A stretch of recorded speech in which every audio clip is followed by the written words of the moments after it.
బుచ్చిరెడ్డిపాలెం మండల station house officer Srinivas రెడ్డిని నూతన ఎస్ఐగా బాధ్యతలు స్వీకరించిన సంతోష్ రెడ్డిని bike mechanics welfare and association సభ్యులు మర్యాదపూర్వకంగా కలిశారు. వారికి పుష్పగుచ్చాన్ని అందజేసి శాలువా కప్పి సత్కరించారు. అనంతరం bike mechanics welfare and association కు చెందిన ఐడి కార్డులను సిఐ చేతుల మీదుగా పంపిణీ చేయించారు. ఈ సందర్భంగా పలు విషయాలపై ఆయనతో మాట్లాడారు. బైక్ మెకానికులకు ఎటువంటి సమస్య ఉన్నా తమ దృష్టికి తీసుకొస్తే వాటిని పరిష్కరిస్తామని ఎస్హెచ్ఓ శ్రీనివాస్ రెడ్డి భరోసా ఇచ్చారు. దొంగతనాలు జరుగుతున్న నేపథ్యంలో విలువైన బండ్లను, వస్తువులను బయట పెట్టకుండా వాటిని భద్రపరచుకోవాలని వారికి సూచించారు. సాధ్యమైనంత వరకు ప్రతి ఒక్కరూ సీసీ కెమెరాలను ఏర్పాటు చేసుకోవాలన్నారు. పోలీస్ శాఖ తరఫున అన్ని విధాల బైక్ మెకానిక్స్ వెల్ఫేర్ అసోసియేషన్ కు సహకారాన్ని అందిస్తామని తెలిపారు.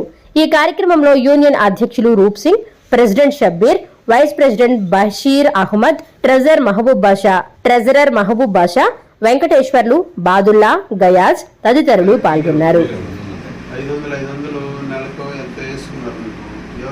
జరిగినప్పుడు ఒక 25,000 ఇచ్చారనుకో డబ్బులు, అది వాళ్ళ ఫ్యామిలీకి